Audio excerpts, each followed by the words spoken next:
සිරි දළදා වන්දනාව.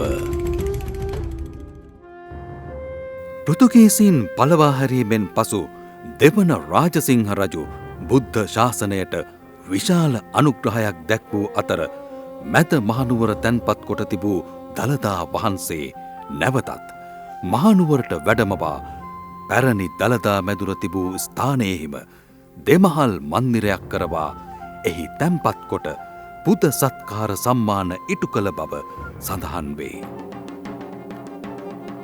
කීර්ති ශ්‍රී රාජසිංහ රජ දවස ලන්දේසීන් විසින් මහනුවර අල්ලාගත් විට රජු දළදා වහන්සේ සහ සිය පිරිවරත රැගෙන අඟුරන් කෙතට පලා ගියහ.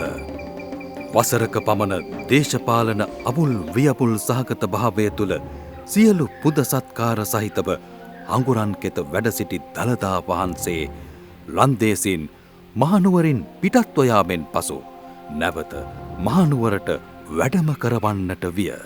සිරි දළදා වන්දනාව. දළදා ගමන් මග.